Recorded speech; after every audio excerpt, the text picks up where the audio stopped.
Dear ladies and gentlemen, life is not always a smooth road. It bends, it twists, and sometimes it throws us into the storm without warning. But let me ask you this.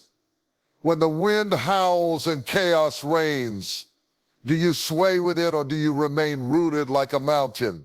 Today, I invite you to explore not just how to survive life's turbulence, but how to remain untouched by it. To train your mind to stay unbothered is not escapism.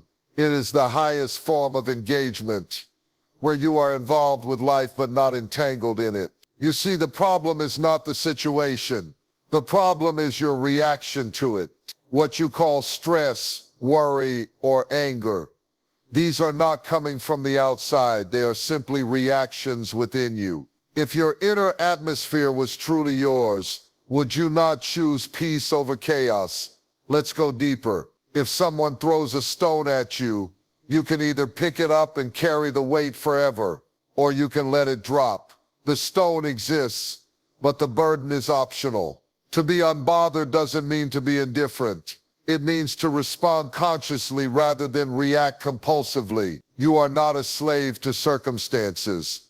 You are the master of your inner space. You are not here to control the world. You are here to master yourself. That mastery, that stillness in the middle of motion, that's what transforms your life from survival to grace. So today, do not ask for a life without problems. Ask for the strength to remain untouched by them. Let us now go through 10 key insights that will help you cultivate this mental stillness, this art of being unbothered. Your reactions are your responsibility. This is not merely a motivational quote.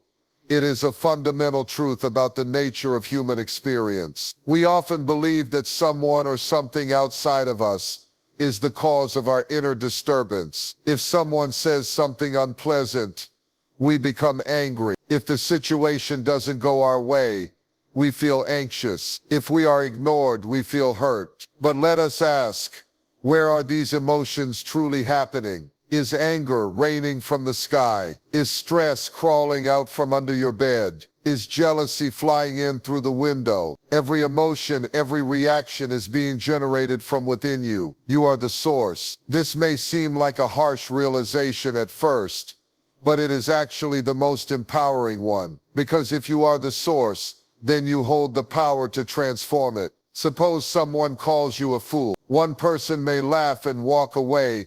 Another may get angry and want revenge.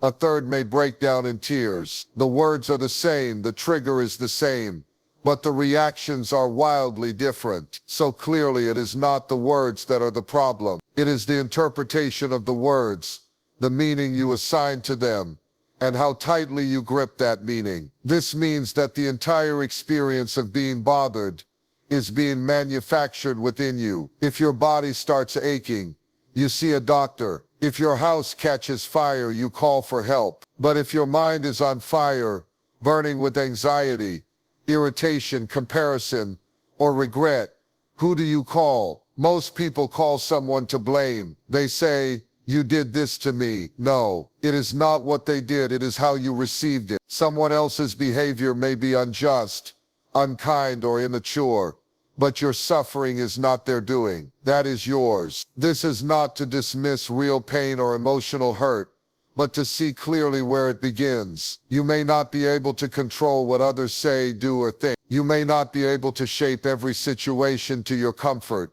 but you can decide whether you become enslaved by it. You can decide whether to carry it or let it pass through. That decision is where your real power lies. This is why ancient spiritual masters always emphasize awareness. Awareness is the space between the trigger and the reaction. In that space, you get to choose. When you are unaware, you are a puppet. Every word pulls a string. Every inconvenience flips your mood. But when you are aware, you are free. Life may still throw stones, but they no longer hit your core. They land outside of you, and you move on untouched. To claim full responsibility for your inner state is not easy, because the ego resists it. The ego wants someone to blame. It feeds on the idea that you are right and others are wrong. But this trap only leads to more drama. And what is drama but recycled pain given a new story? You can walk through life wearing armor, or you can learn to no longer be pierced. Responsibility is not about blame. It is about ownership.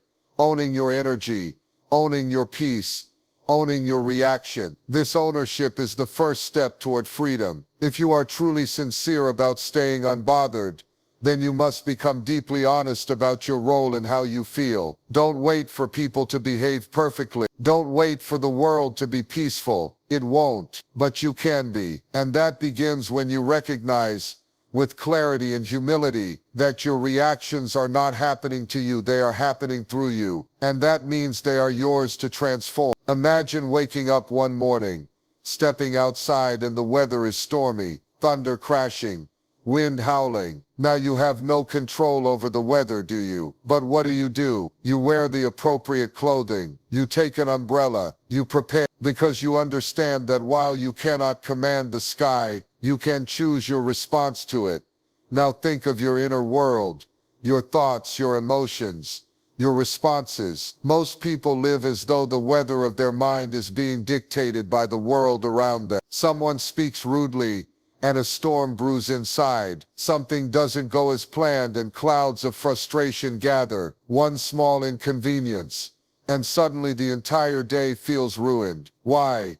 Because you have not chosen your mental clothing. You have not prepared your mind to handle its own climate. If someone spits at you, you don't take off your shirt and rub it all over your body, do you? No, you clean it off and move on. But emotionally, we often do exactly this. Someone throws negativity at you and you internalize it, replay it, and keep it alive within you. Instead of dusting it off, you wear it like a badge. You allow their poison to become your blood. This is not intelligence.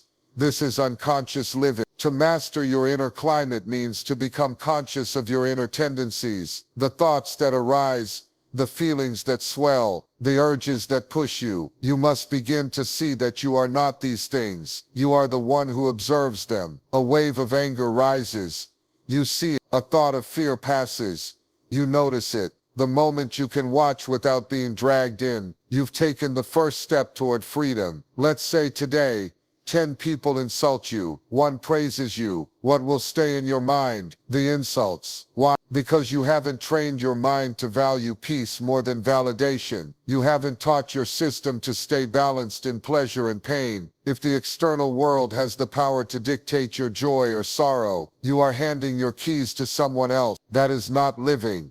That is being remote controlled by the noise of life. Now let us not misunderstand. This is not about becoming a stone or pretending nothing affects you. It is about becoming aware of how things affect you and creating the inner space to respond wisely instead of reacting blindly. When you walk through fire, you don't say there's no heat, but you walk with grace, without panic, without screaming, because you know who you are. That knowing makes all the difference. What meditation, breath awareness, and presence do is they create this gap, a space between what happens and how you feel about it. The wider that space, the calmer your inner sky becomes. You stop being the weather and start being the sky itself. Things come and go, but you remain unshaken, untouched. But you must be willing to pay attention, willing to unlearn old habits, willing to take responsibility for your state of mind. This is not a one-day event. This is a lifelong process. Every day, the mind will try to drift into comparison, into anger, into worry. But every day, you must bring it back, like training a wild horse, not with force but with patience, presence, and clarity. Understand this deeply. A disturbed mind is not a sign of a disturbed world. It is a sign that you have not yet taken charge of your internal chemistry. The outside world is chaotic, yes, but peace is not found by fixing the outside. Peace is found by mastering the inside. If your body gets cold in winter, you don't shout at the wind, you wear something warm. In the same way, when life gets noisy, don't try to silence the whole world. Just quiet your mind. Action and emotion, 2 forces constantly at play within each one of us. But for most people, they are hopelessly tangled together. You feel hurt, and you act from that pain. You feel angry, and you lash out. You feel anxious, and you avoid, you delay, you escape. But let's look closely. What if there was a way to experience emotion without becoming a slave to it? What if you could take precise conscious action, even in the presence of deep emotion? Let us understand, emotion is not the problem. It is a beautiful part of being human. Joy, love, compassion, even grief. These add depth and richness to life. The problem begins when emotion starts driving action without any conscious awareness. That is where things go wrong. That is when you say things you don't mean, do things you later regret, and make decisions not based on clarity but confusion. Imagine a surgeon in an operating room who gets emotional every time he sees blood. Will he be able to operate with precision? No. His emotion, though valid, would interfere with his skill, his clarity, his effectiveness. In the same way, in life's moments, especially when things are difficult, you need a surgeon's precision in your actions, not an emotional storm. When emotion becomes the fuel behind your action, it clouds perception. You no longer see things as they are. You see them as your emotion interprets them. If you're angry, even a joke sounds like an insult. If you're fearful, even kindness can feel like a threat. So action taken in that moment is not really coming from you. It's coming from your distorted lens. It's not freedom. It's compulsion. Most people don't realize this because they've never experienced the space between emotion and action. For them, they feel something and immediately act, like a reflex. But reaction is not a choice, it's a chain. And the more you react, the tighter that chain becomes. To break that chain, you must first create a gap, a conscious pause, where you can feel what is happening within you without being consumed by it. This is where inner discipline matters. A mature mind is not one that suppresses emotion. It is one that witnesses emotion, honors its presence, but does not hand it the steering wheel. You feel the anger, yes, but you don't let it choose your words. You feel the fear, but you don't let it write your story. You feel sadness, but you don't let it freeze your life. There is a difference between acknowledging an emotion and obeying it. One brings awareness, the other brings bondage. To be unbothered does not mean you do not feel. It means you no longer act blindly from what you feel. There is a great dignity in this, a powerful stillness. Let's say someone insults you publicly. The old pattern wants to shout back or retreat in shame. But if you can breathe, observe the emotion as it rises, and choose your response with intelligence, suddenly you are no longer a victim. You are in charge. Your action now has power, precision, and purpose. You are not wasting energy reacting. You are channeling energy consciously. This doesn't come overnight. It takes practice, just like learning to walk a tightrope. At first you wobble. Your emotions will want to pull you this way and that. But the more you observe, the more you separate emotion from action, the more balanced you become. You begin to see, I am not my anger. I am not my sadness. I am not my fear. These pass through me, but I do not have to become them. In this state, even intense emotions lose their grip. They become like waves on the ocean. Powerful, yes, but unable to uproot the depths beneath. Action, then, comes from a place of awareness, not reaction, not habit, not wounded pride, not desperation, but clarity. And clarity is the root of all wise action. When you act with clarity, you don't leave behind regret. You don't have to go back and apologize for what you did in a moment of heat. You carry yourself with grace, even through conflict. And more importantly, you remain peaceful within, because you know deeply and honestly that you are living consciously, not compulsively. This is the art of inner mastery, to allow emotion to exist, to feel it fully and yet not be ruled by it, to take action that reflects your wisdom, not your wound, to move through life not like a puppet pulled by feelings, but like a being rooted in stillness, moving with intent. Let's look at this honestly. How much of your mental energy is spent worrying about things that are simply not in your hand? The weather, the economy, other people's opinions, your past, even the uncertainty of tomorrow. How many hours of your day are devoted to rehearsing fears and fighting shadows that exist only in your imagination? The human mind is a brilliant tool. It is capable of creating extraordinary beauty, solving complex problems, imagining the future and remembering the past. But that same mind, when left undirected, becomes a source of suffering. Why? Because instead of using imagination consciously, we let it run wild, generating endless scenarios, many of which will never happen, and even if they do, worrying about them changes nothing. If you observe carefully, you will see that most of what you worry about is rooted in either a desire to control something external or a resistance to uncertainty. But life is uncertain by nature. Trying to control the uncontrollable is like trying to hold the ocean in your hand. The more tightly you grasp, the more it slips through your fingers and leaves you exhausted in the process. When you worry about what is beyond your reach, what you are really doing is abandoning your own present moment. You are trading your peace now for imaginary suffering later. The cost is real, even if the threat is not. Every moment you spend in mental struggle against the uncontrollable is a moment lost, a moment where life was happening and you were absent. You must come to understand this.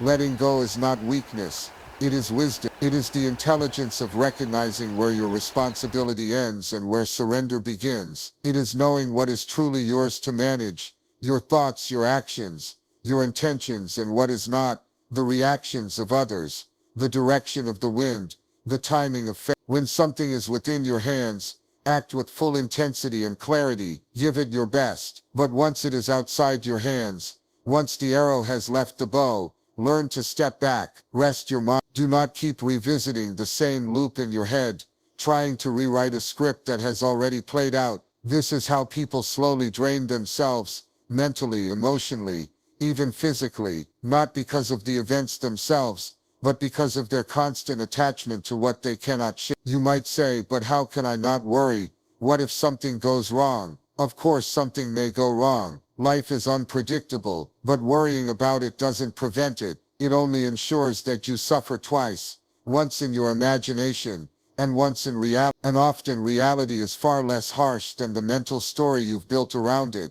Letting go also means allowing space for life to unfold without your constant interference. Sometimes the best thing you can do is simply to wait, to watch, to try. It is not passive, it is deeply active, but on the level of awareness, not effort. It is not that you give up. It is that you stop carrying what isn't yours to carry.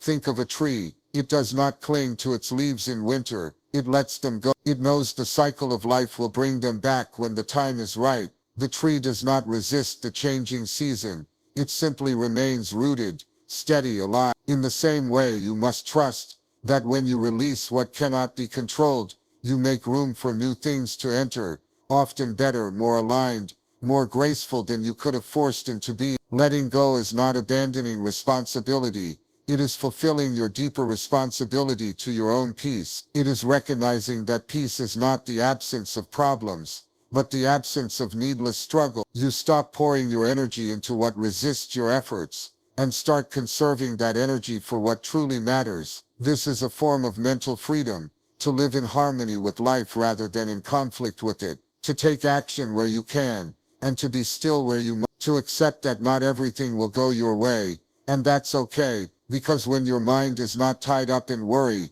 it becomes free to see, to feel, to create, to experience. That is not just a more peaceful life, it is a more powerful one. Ask ChatGPT. Most people in this world do not live, they merely react. Their entire existence is a series of reflexes. Someone praises them, and they smile. Someone criticizes them, and they frown. One success and their chest swells with pride. One setback, and they collapse into despair. This is not freedom. This is not consciousness. This is a form of psychological slavery.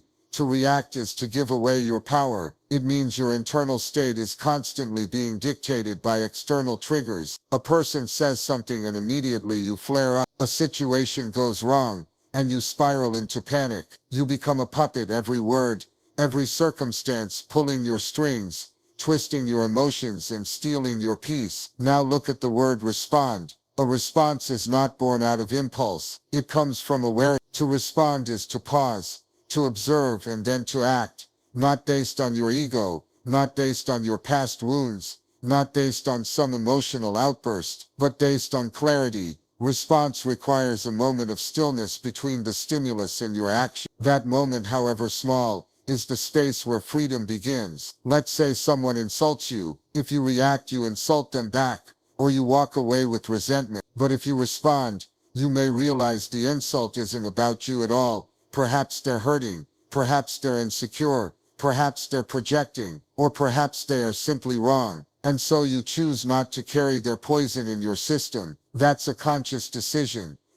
And that response protects your peace. The difference between reaction and response is the difference between being mechanical and being mindful. A machine reacts. Press a button and a function occurs. But you are not a machine. You are a human being. You are capable of awareness. You are capable of self-mastery. Why should your mood, your actions, your state of being be at the mercy of every passing comment, every small irritation? This does not mean that you become passive or indifferent. It means your actions are chosen, not compulsive. If anger is required, it can be used as a tool, like a sword drawn with precision. But even that anger must come from clarity, not from chaos. When you respond, your actions become powerful because they are not tangled in the noise of emotion. They are direct, effective, clean. But how do you begin to shift from reaction to response? The first step is awareness. You must begin to observe yourself. Watch what triggers you. Notice how quickly your emotions hijack your mind.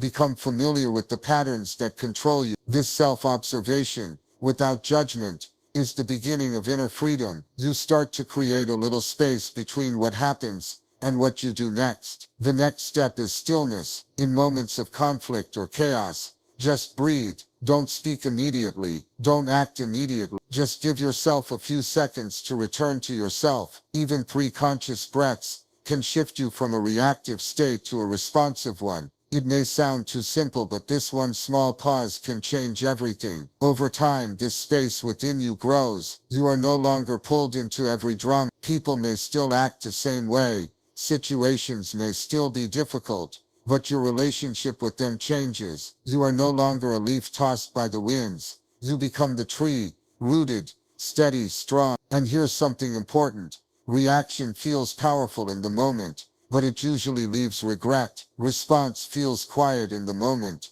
but it leaves peace. When you react, you often replay the moment later and think, I should have said something else. I shouldn't have done that. But when you respond with awareness, you walk away with dignity. There is nothing to fix, nothing to clean up. So many relationships suffer, not because people are bad, but because they are reactive. Words said in heat, decisions made in haste. These wounds are difficult to heal. If people just responded instead of reacting, so much pain could be avoided, so much love could be preserved, so much inner calm could be maintained. In the end, response is not about suppressing how you feel. It is about transcending the compulsion to act on it. It's not about being emotionless. It's about being emotionally intelligent. It's the difference between being driven by life and driving your own life. A reactive person is like a ship without a rudder, tossed, turned and wrecked by every wind. A responsive person is like a skilled sailor, aware of the winds, adjusting the sails and steering the ship with intent. That choice to react or to respond is available to you in every moment. And it is that choice made again and again that determines the quality of your life, your relationships, and your inner freedom. Ask ChatGPT. Most people in this world do not live. They merely react. Their entire existence is a series of reflexes. Someone praises them, and they smile. Someone criticizes them, and they frown. One success and their chest swells with pride. One setback and they collapse into despair. This is not freedom. This is not consciousness. This is a form of psychological slavery. To react is to give away your power. It means your internal state is constantly being dictated by external triggers. A person says something, and immediately you flare up. A situation goes wrong, and you spiral into panic. You become a puppet. Every word, every circumstance, pulling your strings, twisting your emotions, and stealing your peace. Now look at the word respond. A response is not born out of impulse. It comes from awareness. To respond is to pause, to observe, and then to act. Not based on your ego, not based on your past wounds, not based on some emotional outburst, But based on clarity, response requires a moment of stillness between the stimulus and your action. That moment, however small, is the space where freedom begins. Let's say someone insults you. If you react, you insult them back, or you walk away with resentment. But if you respond, you may realize the insult isn't about you at all. Perhaps they're hurting, perhaps they're insecure, perhaps they're projecting, or perhaps they are simply wrong. And so you choose not to carry their poison in your system. That's a conscious decision. And that response protects your peace. The difference between reaction and response is the difference between being mechanical and being mindful. A machine reacts. Press a button and a function occurs. But you are not a machine. You are a human being. You are capable of awareness.